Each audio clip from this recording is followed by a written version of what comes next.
Hallelujah.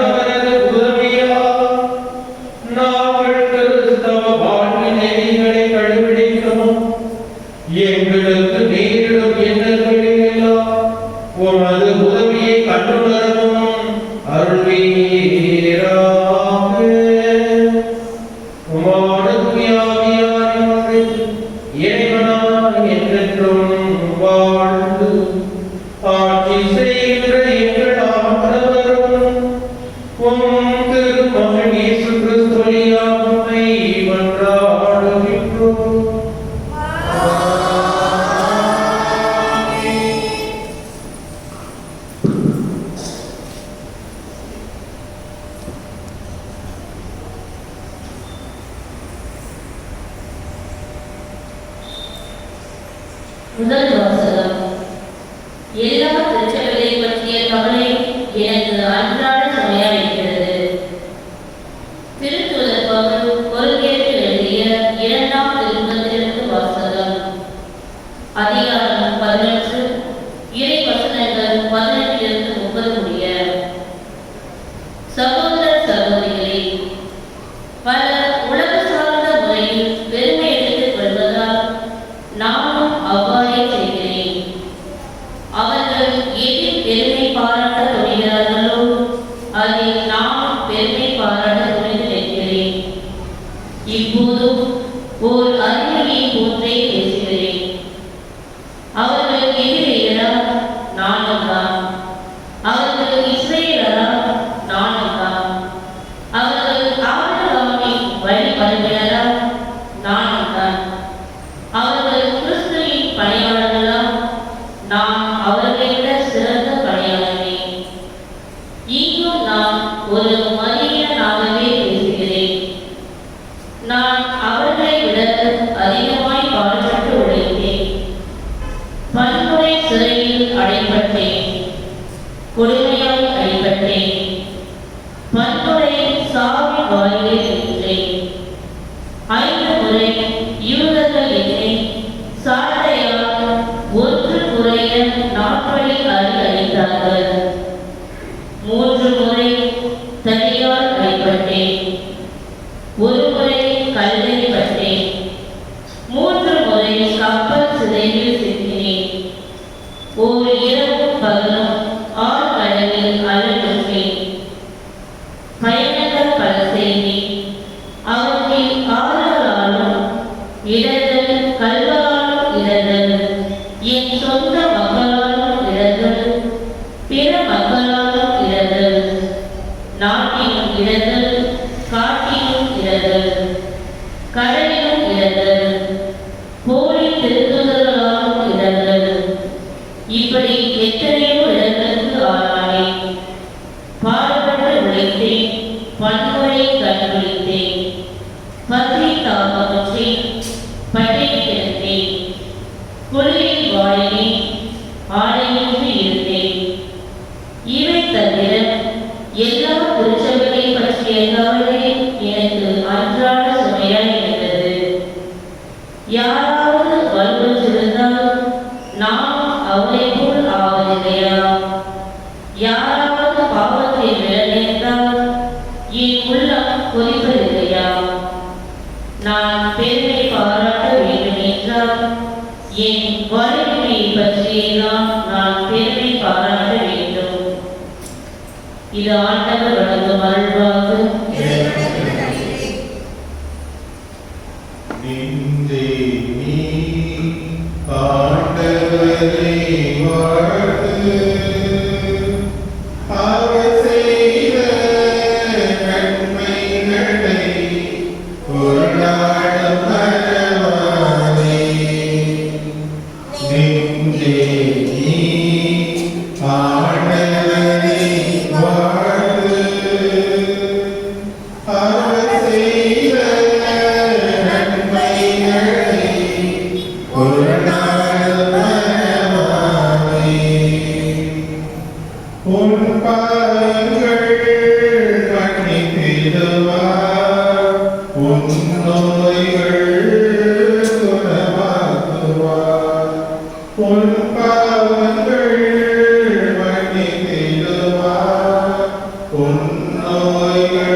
நாளில் இயேசு தம் சீடரை நோக்கி கூறியது, மண்ணுலகில் உங்களுக்கு செல்வத்தை சேமித்து வைக்க வேண்டாம்.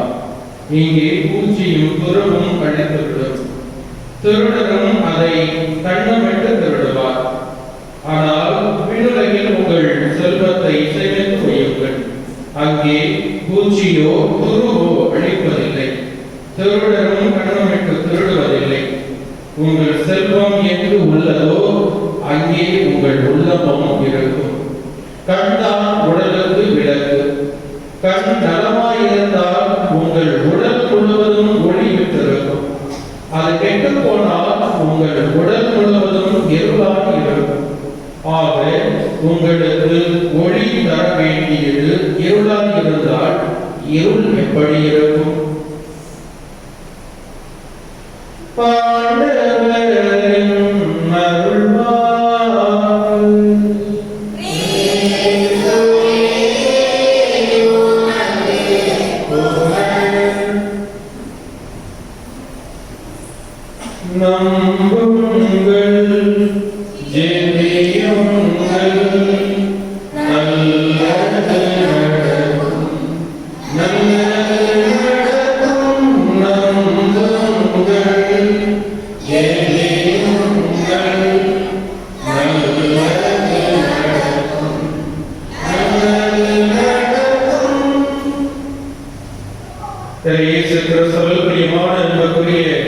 சகோதர சகோதரிகளே, நம்புவோம், ஜெபிப்போம், புனித அந்தோனியார் வழியாக அருள் வரங்களை பெற்றுக்கொள்வோம்.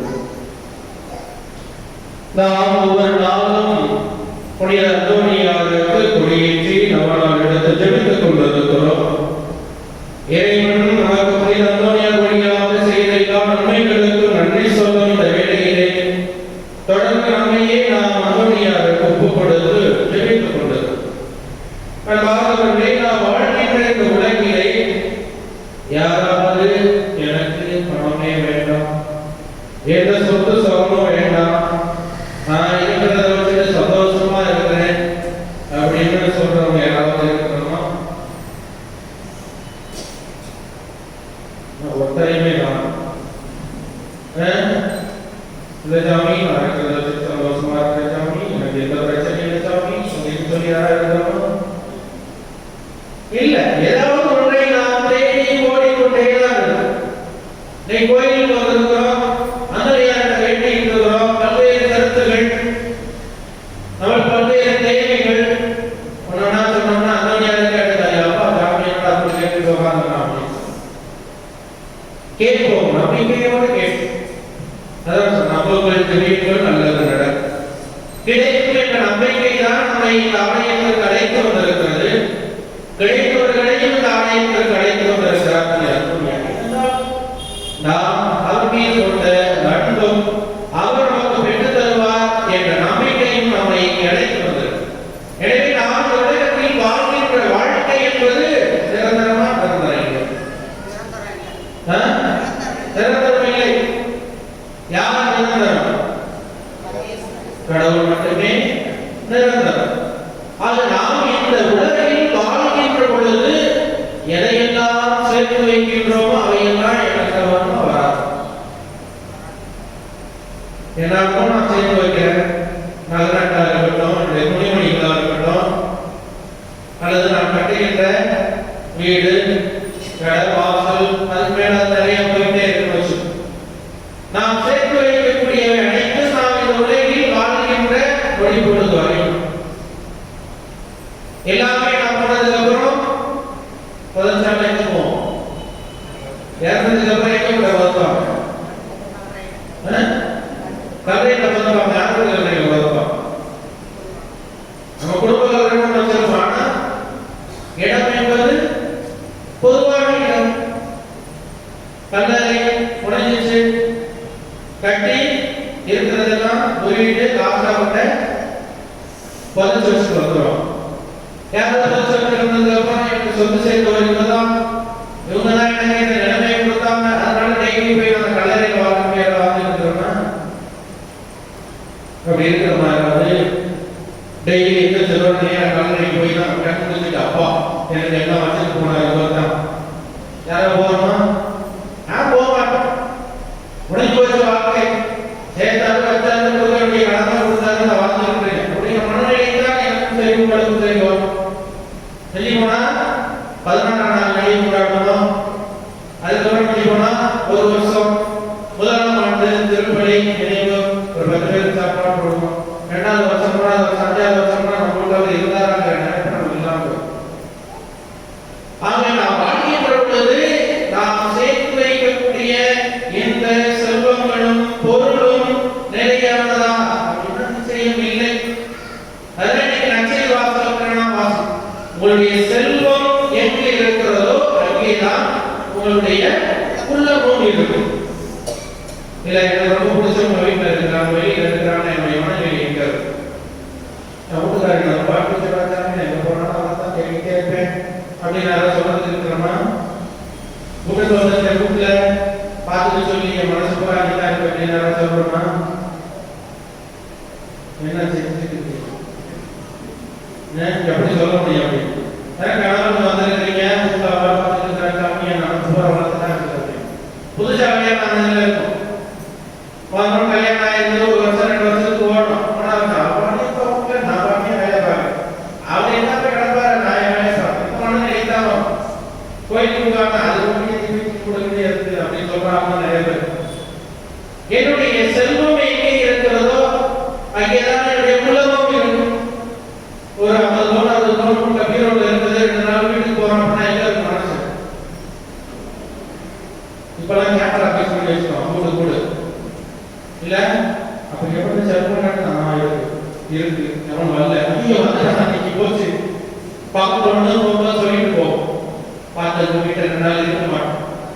என்னதான் போய் ஒரு நல்ல சந்தோஷமான கூறு இருந்தாலும் ஒரு படி பொழுது நமக்கு டக்குனு ஒரு காசு சொல்லுவாங்க யாரும் வெளியே கூடு.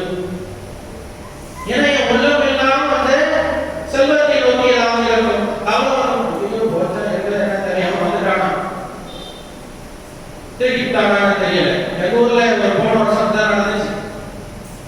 கணவன் மனைவி நம்ம படுத்திருந்தாங்க, மேல மாடியில் படுத்திருந்தாங்க. முத்து போனா படிக்கையே போய் அந்த ரூம் இருக்கு, அதை தவிர்த்து அந்த அம்மா தூங்கி இந்த கண்டாட்டு எடுத்துக்கிட்டான் செய்யணும் 12 பவுன்.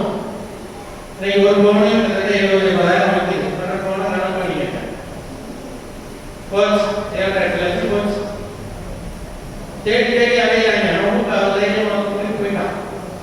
அதுக்கப்புறம் அடுத்த பணத்துல இருந்த அவரோட சுத்தி இருந்தவங்க தான் நிறைய வந்துச்சு. ஐயோ நம்ம கேட்டு வருவான்னு தெரியலையே, எப்போ வருவான்னு தெரியலையே, எல்லாம் கேட்ட போட்டாங்க. எங்க ஊர்ல இருந்த ஆசாரிகள் நிறைய வேலை வந்துச்சு, இந்த வெட்டருக்கு நிறைய வேலை வந்துச்சு. தப்புன்னு எல்லாம் கதவுலாம் போட்டு அடிச்சு வச்சாங்க. மரணம் வருமா எனக்கு கண்டுபிடிச்சிருவாங்க தெரியும், வீட்டுக்கு போயிட்டான். அதெல்லாம் நடந்துச்சு. போன மாசம் வீட்டுக்கு போய் பார்க்கும்போது கேமரா இருக்கு கோயில் என்னன்னு கேட்ட பாதுகாப்பு வேண்டும். ஏன்னா என்னுடைய செல்வம் இங்கே இருக்கிறது, என்னுடைய உள்ளம் அதை நோக்கி லாபம் இருக்கு. ஆனா ஆண்டவர் என்ன சொல்றாரு, நீங்கள் இந்த மண்ணுலகில் சேர்த்து வைக்கக்கூடிய செல்வங்கள் அழியக்கூடியது. இங்க பூச்சியும் துருவமும் அழிச்சுக்கணும். ஒரு பொருளை வாங்கிக்க, அதை நமக்கு கடல் காப்பு வச்சுக்கணும், சும்மாவே அதை சேர்க்கணும். நல்ல ஒரு பாத்திரம் பத்திரமா பொருளை வச்சாலும் எப்படி உலகம் மாய். அதனால் நான் இந்த மண்ணுலகில் சேர்த்து வைக்கக்கூடியவை அனைத்தும் அழிந்து போகக்கூடியது, ஏன் உலகம் அழிந்து போகக்கூடியதுதான். நான் என்னதான் ஆசிரியர் மாசமானு பார்த்தாலும் சட்டத்துக்கு அப்புறம் 1 மாசம் 2 மாசம் ஆட்டோமேட்டிக் அழிப்பு முடியாமல் கடந்து படப்படுறதுனால பார்க்கறதுக்கு நாளே நம்ம போயிடும். என்னதான் நான் பணக்காரன் சரி சொந்த சோதரோட இருந்தாலும் சரி காசு கொடுத்துதான் பெத்த பிள்ளையா இருந்தாலும் காசு கொடுத்துதான் ஒரு பிள்ளைய வச்சு வேலைக்கு கொடுத்து பாசம். இதுதான் நம்முடைய வாழ்க்கை. எனவே நான் அந்த விண்ணகத்தை நோக்கிய செல்வத்தை எப்படி அடைய முடியும்? அதற்கு உதாரணமாக இருந்தவர் தான் நம்முடைய புனிதர் அந்தோனியா. பவுலடியார் சொல்றார், நான் கிறிஸ்துவை ஆதாயமாக்கிக் கொள்ள அனைத்தையும் குப்பை என கருதுகிறேன். இந்த உலகத்தில் நான் ஓடினேன், உழைத்தேன், நற்செய்திகளை அறிந்தேன். நீங்கள் கொடுக்கக்கூடிய பேரும் புகழும் பட்டமும் எனக்கு தேவை, அதற்கு தேவையில்லை. ஏன்னால் நான் கிறிஸ்துவை அடைய வேண்டும். அதைத்தான் அந்தோனியார் செஞ்சார்.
என்ன சொல்லுங்க?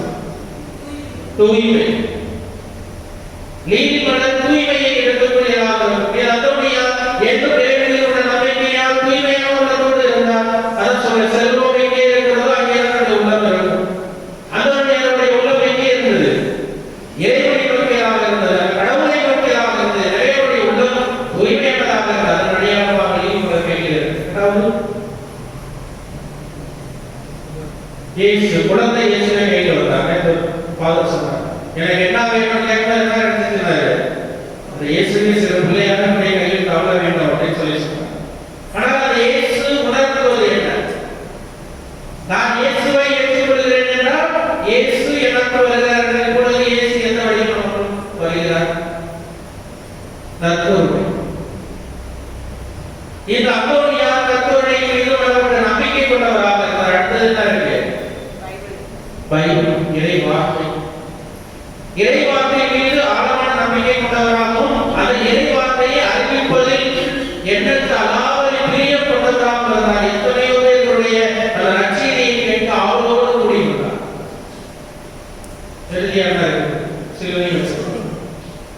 சிலுவை துணையை கொண்டு சாத்தானை விரட்டினார். அவன் ஜெபிக்கின்ற பொழுதெல்லாம் இந்த சாத்தானை வந்து அவன் தொந்தரவு பேர். நம்ம ஜெபிக்கும் போது என்ன தொந்தரவு?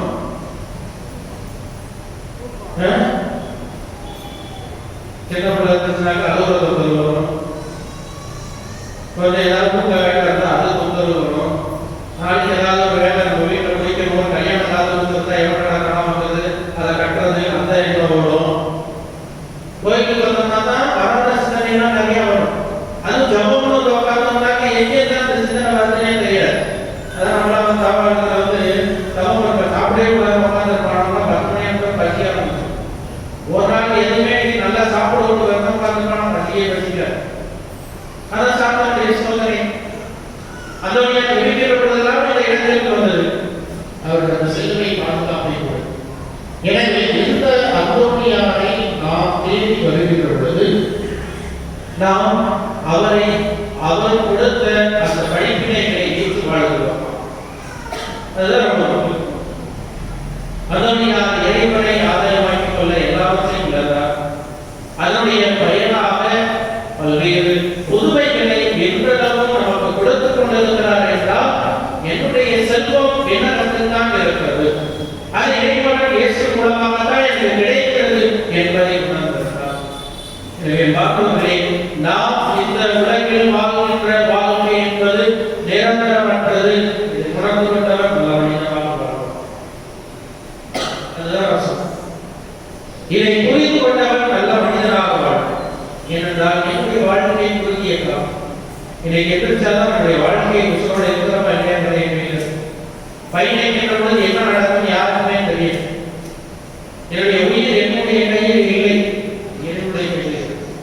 எனவே நான் இந்த உலகில் வாழ்கின்ற பொழுது அந்த இறைவன் கொடுத்த அந்த வாழ்க்கைக்கு உண்மை உள்ளவராக, அடுத்தவருக்கு என்று உதவி செய்யக்கூடியவராக, நான் சேர்த்து வைத்திருக்கக்கூடிய செல்வங்கள் எனக்கு இறந்தவருக்கு பயனில்லாத பொழுது நான் இருக்கின்ற பொழுது அதை அடுத்தவரோடு பகிர்ந்து கொள்வதில் எந்த அளவிற்கு நான் ஆர்வம் பிறனில் அக்கறை கொண்டவராக இருக்கிறேன். அந்தோனியா செஞ்ச புதுமையான தரகாக புகழ் கேட்கிறது. எத்தனையோ புதுமைகளை என்னிடம் நாம் பெற்றக்கூடிய அந்தோனியார் எல்லாம் நான் செஞ்சேன் எனக்கு தான் வார்த்தை சொல்லி கேட்டிருக்கிறார். பிறனில் என்றும் அக்கறை கொண்டவராக இருக்கின்ற பொழுது நான் என்னுடைய செல்வத்தை இல்லத்தில் சேர்த்து கொண்டேன். எனவே நாமும் இந்த உலகம் நிரந்தரமற்றது, என்னுடைய உலகம் என்பது விண்ணுலகமே. அந்த விண்ணுலகத்திற்கு நான் செல்கின்ற பொழுது நல்ல ஊழியரே, எனக்கு ஏற்ற சிறிய காரியங்கள் நம்பிக்கையுள்ளதாக இருந்த நல்ல காரியங்களை மண்ணுலகில் செய்தாய், நீ என்னோடு வாழ்க்கையில் விருந்தோடு என்பதை இயேசு அன்போடு நம்மை கண்டித்து அந்த விண்ணகத்தை நோக்கி பயணிக்கலாம். நாம் வாழ்வோம், இருப்பதை பகிர்வோம் என்றும் அந்தோனியாருடைய ஆசிரியை மறுபடியை பெற்றுக்கொள்வோம். ஆமென்.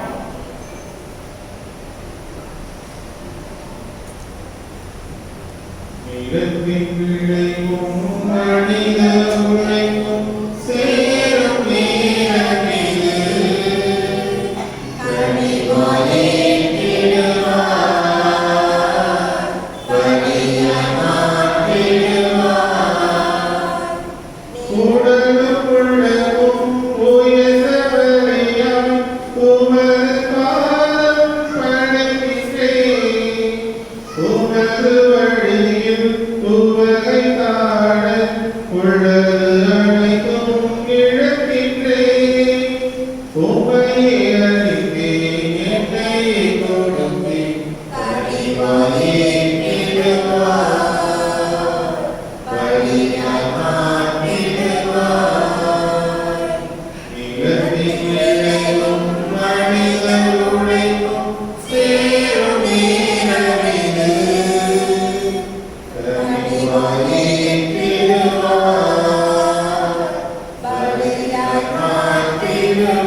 அன்புமிக்க சகோதர சகோதரிகளே, என்னுடையதும் உங்களுடைய வாணிபம் எல்லாம் இறைவனுக்கு ஏற்றதாகும்படி ஜெபியுங்கள்.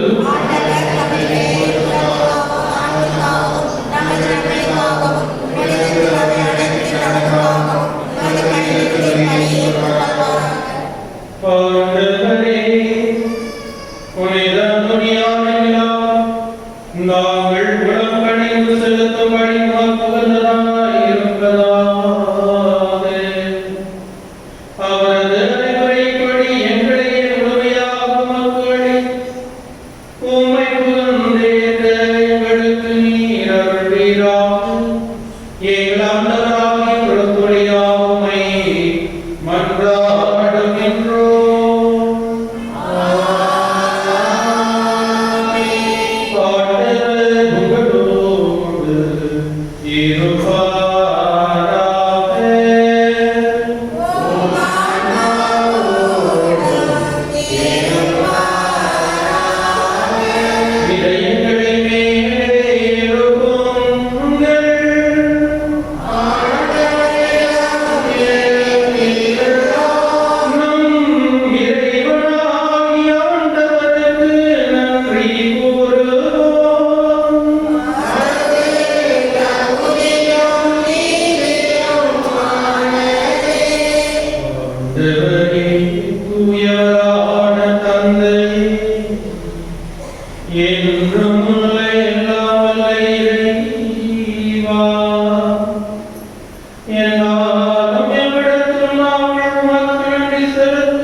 மேலும் எங்களது நேற்று மறையாக அப்புனிதர்களின் சிறப்புமிக்க எடுத்துக்காட்டாக அவர்களது தகுந்த பரிந்துரையால் எந்த ஊக்கம் பெறவும் அருளுகின்றீ.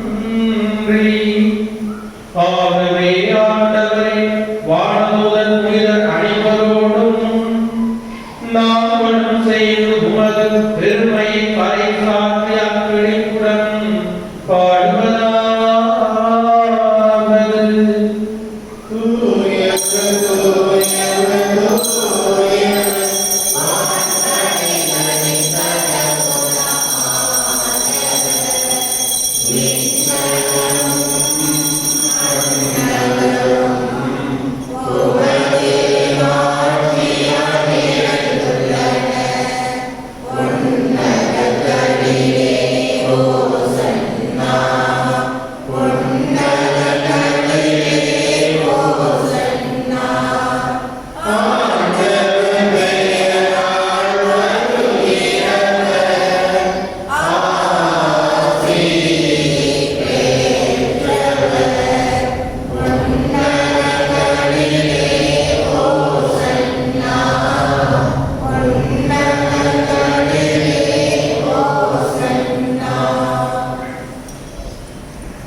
ஆண்டவரே, மெய்யாகவே தூயவர், தூய்மை அனைத்துக்கும் ஊற்று.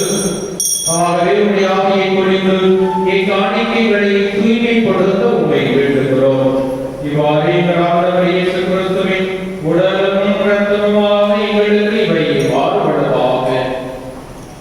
அவர் பாடுபட உடல் கணிந்து தம்மை கையளித்த போது அப்பத்தை எடுத்து நன்றி செலுத்தி அதை பிட்டு தம் சீடர்களுக்கு அளித்து அவர் கூறியதாவது: அனைவரும் இதிலிருந்து பெற்று உண்ணுங்கள், ஏனெனில் இது உங்களுக்காக கையளிக்கப்படும் என் உடல்.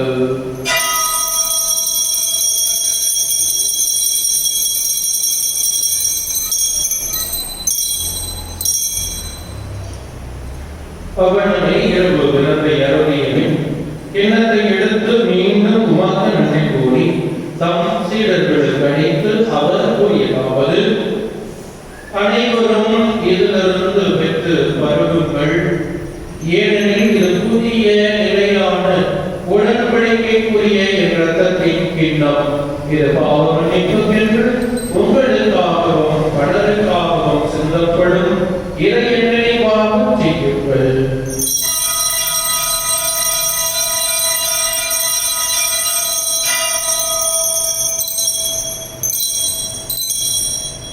நம்பிக்கையின் மறைபொருள்.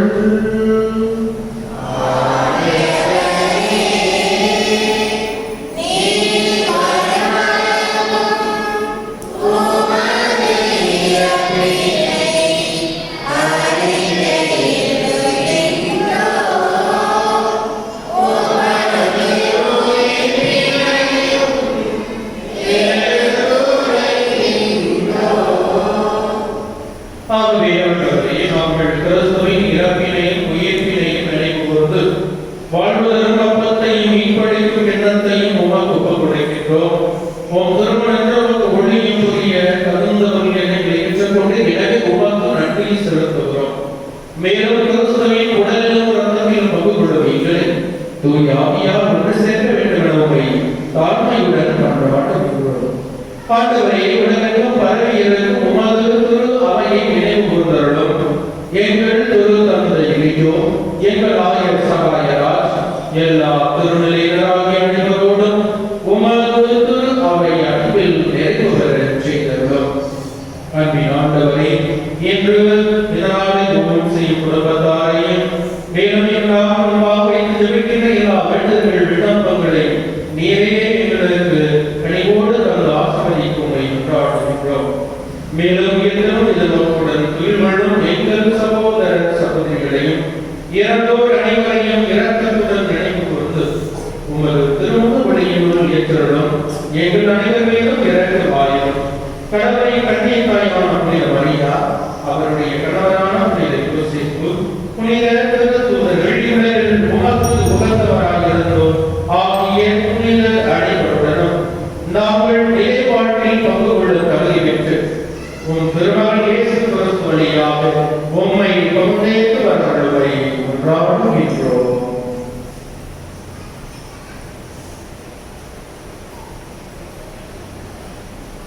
இவர் வழியாக இவரோடு இவரில் எல்லாம் வல்ல இறைவனாகிய தந்தையே, தூய ஆவியாரின் ஒன்றிற்கு எல்லா புகழும் மாட்சியும் என்றென்றும் உமக்கு உரியதே.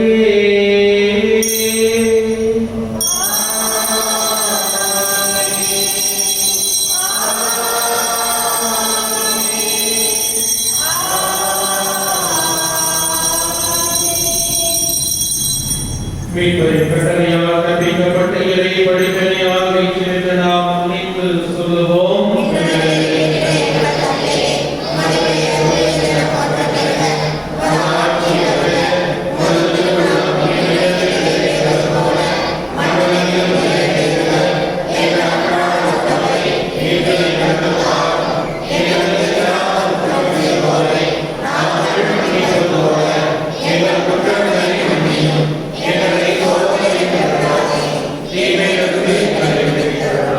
ஆண்டவரே, தீமை அனைத்திலிருந்து எங்களை விடுவித்து எங்கள் வாழ்நாளில் அமைதியை உடன் நடத்தி கொண்டாடுகிறோம். உமது இரக்கத்தில் உதவியால் நாங்கள் பாவத்திலிருந்து எப்போதும் விடுதலை பெற்று யாதொரு இடத்தும் இனி நடமாய் இருப்போமாக நாங்கள் நம்பியிருக்கும் பேரின்பத்திற்காகவும் மீட்பராக இயேசு கிறிஸ்துவின் வருகைக்காகவும் மகிழ்ச்சியுடன் காத்து வைக்கின்றோம். ஆண்டவரே இயேசு கிறிஸ்துவே, அமைதியை உங்களுக்கு விட்டுச் செல்லுகிறேன். என் அமைதியை உங்களுக்கு அளிக்கிறேன் என்று தூதர்களுக்கு வழங்கினேன். எங்கள் பாவங்களை பாராட்டுவது அவையின் அமைதியை கண்ணோக்கி உமது திருவிழத்தை கேட்பதற்கு அமைதியை ஒற்றுமையை வழித்தல்கிறார் என்று ஆட்சி செய்கின்றவர் நீரே. ஆண்டவரே, அமைதி உங்களோடு என்றும் இருப்பதாக. ஒருவருக்கொருவர் கிறிஸ்துவின் அமைதியை பகிர்ந்து கொள்வோம்.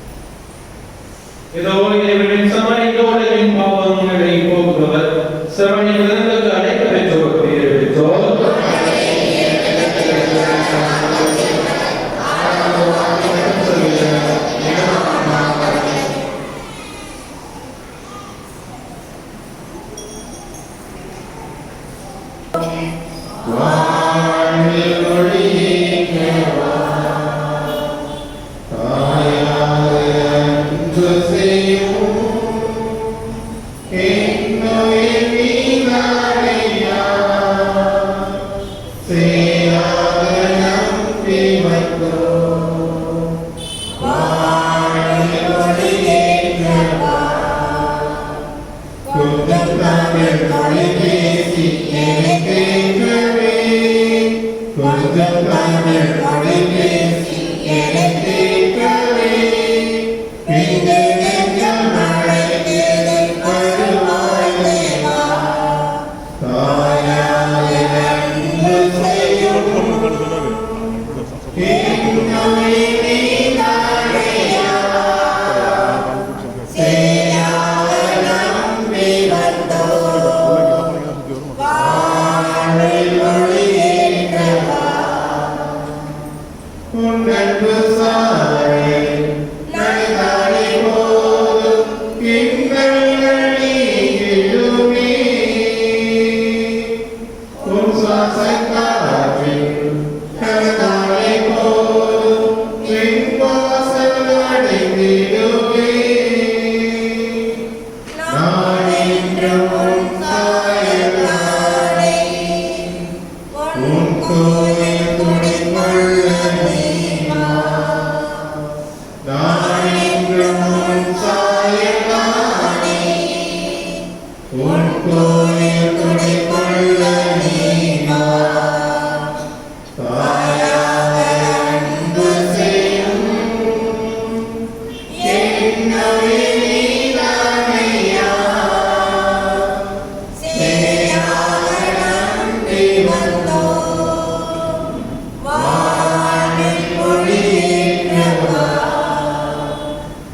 உன் பாசனத்தில் எனக்காலே போதும் சுவராக மீட்டிடுவே, உன் வார்த்தை கடலில் மிதந்தாலே போதும் யுகம் பல படைத்திடுவே. எல்லாமே நீதானே இறைவா, என் தொல்லை நிறைவாக நீ வா. எல்லாமே நீதானே இறைவா, என் தொல்லை நிறைவாக நீ வா. தாயாக அன்பு செய்யும் என்னுயிர் நீதானையா, சேயாக நம்பி வந்தோம்.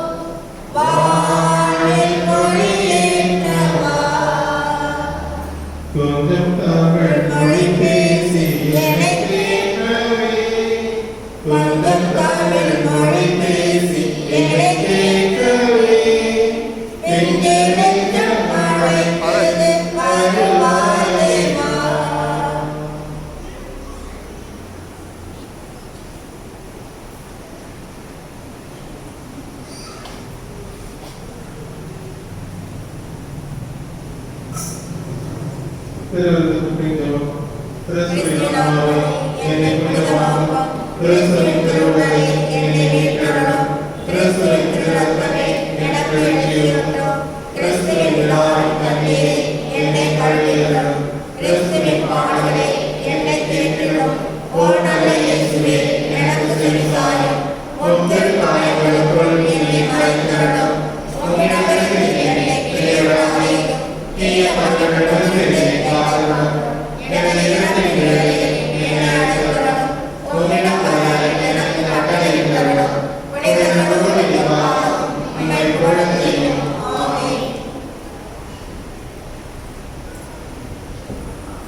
இயேசு கிறிஸ்துவின் பிரியமானவர்களே, இன்றைய மொழி செய்த சின்ன பிரசன்னியார் கொள்வதற்கு மனமார்ந்த நன்றியை தெரிவித்துக் கொள்கின்றோம். நாளைய மொழி சிறப்பிப்போர் செங்கர் ஆரோக்கியசாமி செட்டியார் கொள்வதினர். திருப்பணி முடிந்தவுடன் புனித அந்தோனியார் திருப்பணி வந்து நம்ம ஆலயத்தை சுற்றி நடைபெறும். அதனால யாரும் தயவு செய்து போயிட வேண்டாம். ஒரு 20 நிமிஷம் தான் நடக்கும்போது தயவு செய்து அவருடைய முறை வேண்டுகொள்கிறோம்.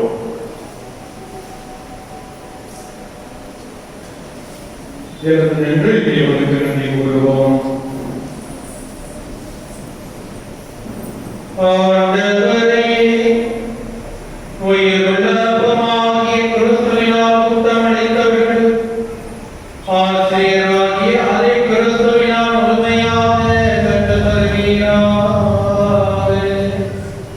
அதனால் புனித அந்தோனியார் அவர்கள் உமது உண்மையை அறிந்து அதை அன்பில் செயல்படுத்துவார்களாக.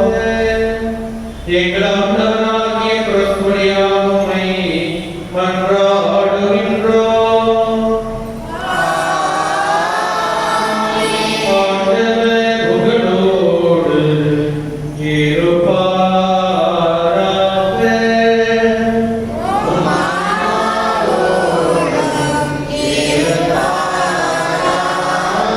எல்லாம் வல்ல இறைவன், தந்தை, மகன், தூய ஆவியார் உங்களை நிறைவாக ஆசீர்வதிப்பாராக.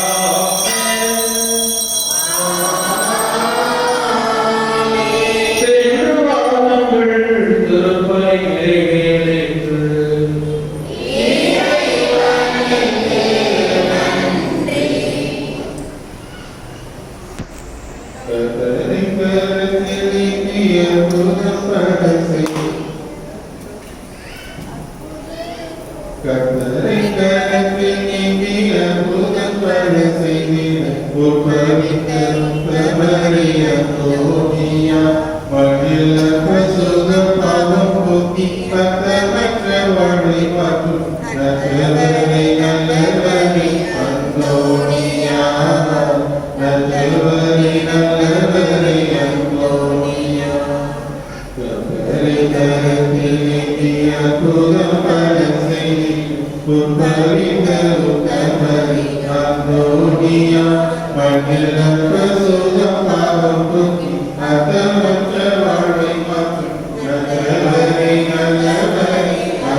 Say